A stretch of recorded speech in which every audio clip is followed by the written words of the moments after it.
তো আজকে আমি আপনাদেরকে একটু দেখানোর চেষ্টা করব। এখন কিন্তু মানুষগুলো এখানকার টাইনি হাউসগুলা অনেক পছন্দ করতেছে, খুব পপুলার হয়ে আসছে এখানে। কারণ হচ্ছে এই হাউসগুলার প্রাইসও কম এবং আপনার যে মেনটেনেন্স খরচও কম। কারেন্ট বিল বলেন, ওয়াটার বিল বলেন, এয়ার কন্ডিশন বিল বলেন, সব কিছুই কম। আমি আপনাদেরকে একটু দেখাই, আমি যেখানে আছি দেখেন, সব হচ্ছে ছোটো ছোটো হাউস। কারণ হচ্ছে এই বাসা বাড়িগুলো কেন মানুষ পছন্দ করে দেখেন, এটা কিন্তু আপনার অন্য সিটির মধ্যে তৈরি করছে, জাস্ট এখানে না এখন খালি বসাইছে। নিচের মধ্যে যেই ব্লকগুলো দেখতে পাচ্ছেন, এই ব্লকগুলোর মধ্যে কিন্তু এই বাসাটা বসাইছে। তো যদি চায় এই বাসার মালিক, সে কিন্তু এই বাসাটা অন্য কোনো জায়গার মধ্যে মুভ করতে পারবো ট্রাক দিয়া। আর এই বাসাটার দাম আমি আপনাদেরকে বলবো। তো মোটামুটি বাসাগুলো আমার কাছে পছন্দ হয়েছে, কারণ হচ্ছে এটার মধ্যে আপনার লিভিং কস্ট কম। লিভিং কস্ট বলতে আপনার যখন একটা এয়ার কন্ডিশন হয়, চালু হয়, যদি বাসা বড় থাকে তাহলে কিন্তু আপনার এয়ার কন্ডিশন মানে চলতেই থাকে। যেহেতু বাসা ছোট, আপনার কারেন্ট বিল, তারপর হচ্ছে এয়ার কন্ডিশন বিল, তারপর ওয়াটার বলেন, ক্লিনিং স্টাফ বলেন, মেনটেন্যান্স খরচ খুবই কম। তো এই বাসাগুলোর দাম হচ্ছে আপনার, এই বাসাটা যখন এখন আনলো, এটার দাম পড়ছে হচ্ছে আপনার $100,000, মানে 1 কোটি টাকা।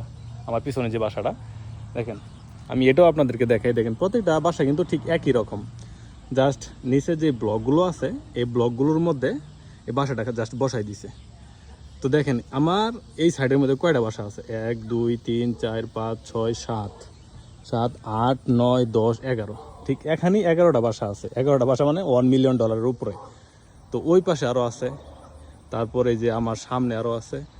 তো মোটামুটি বলা চলে এই বাসাগুলো কিন্তু এখন আপনার মানুষ বেশি কিনতেছে এখন, কারণ মানুষে চাইতেছে তাদের টাকা সেভ করতে। কেনা চায়, সবাই চায় টাকা সেভ করতে। এখন যদি আপনি একা মানুষ ধরেন, এই যে বাসা আমি আপনাদেরকে দেখাইলাম, তো এটার মধ্যে কিন্তু আপনার 2 জন মানুষ অনায়াসে থাকা যায়। তো ম্যাক্সিমাম বাসার মধ্যে কিন্তু 2 জন মানুষ থাকে। ফ্যামিলি মেম্বার যদি 3 জনও থাকে তারপরও থাকা যায়। আর যদি বড় একটা বাসা নেন তাহলে দেখা যায় কি, ওটার যে property tax high, current bill high, maintenance খরচ হাই, সব কিছু হচ্ছে হাই। তো সে কারণে এই ছোটো ছোটো বাসাগুলো পছন্দ করতেছে। তো আমারও মোটামুটি পছন্দই, খারাপ না। আর সেই কারণে আমি আপনাদের সাথে একটু শেয়ার করলাম আর কি, যে ছোটো ছোটো বাসাগুলো দেখতে কীরকম কী আসে বিষয়। আমি আপনাদেরকে একটু দেখানোর চেষ্টা করবো যে ভিতর পাশটা আমি এখন যাব, যে বাসাটা দেখাইলাম। তো আশেপাশে যে বাসাগুলো আছে সব থেকে কিন্তু এটার কালারটা একটু গর্জিয়াস, আমি আপনাদেরকে একটু দেখানোর চেষ্টা করলাম। তো এই হচ্ছে সেই বাসাটা, আমি এখন এটার ভিতরে যাব। তো চলেন এটার ভিতরে যাই, এই যে বাসাটার ভিতরে যাই। তো মোটামুটি এই বাসাটা আমার কাছে ভালো লাগছে আর কি। তো এখন চলে আসলাম এই বাসার ভিতরে। তো এই হচ্ছে সেই বাসাটা, দেখেন উপরে হচ্ছে আপস্টেয়ার, ওখানে আপনি ঘুমাইতে পারবেন। এখানে সিং আছে, এখানে কিছু ক্যাবিনেট আছে, ওভেন আছে। তো বলা চলে এটা হচ্ছে ডাইনিং টেবিল, খারাপ না, ভালোই। এই হলো সেই হাউস।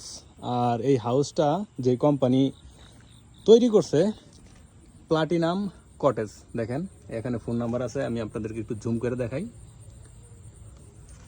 তো মাই ওপিনিয়ন, তো এখানে আমি যে বাসাগুলো দেখতে পাইতেছি সব থেকে আমার কাছে এই বাসাটাই সবচেয়ে কিউট লাগছে। দেখেন, ওয়াও, আই লাভ ইট। আর এই বাসাগুলোর আপনার নিচে কিন্তু সব কিছু দেওয়া আছে, যে এখানে আপনার ওয়াটার লাইন আর ইলেকট্রিক্যাল লাইন সব কিছু এখানে দেওয়া আছে। আমি একটু আপনার বাসার পিছন পাশটা একটু যাই, আপনাদেরকে একটু দেখাই পিছন পাশটা দেখতে কীরকম। তো এটা হচ্ছে আপনার বাসার পিছন পাশটা, আর এই হচ্ছে এয়ার কন্ডিশন। আর আপনার ওই পাশে দেখেন, আপনার ওই পাশে এগুলো হচ্ছে আপনার সব লাইন আর কি। লাইন আবার মনে হয় আজকে বা কালকে এগুলা সব করবো, আপনার হুকটাপ করবো আর কি। তো যাই হোক, আপনার সাথে একটু শেয়ার করার চেষ্টা করলাম ছোট একটা ভিডিও করে। Thank you.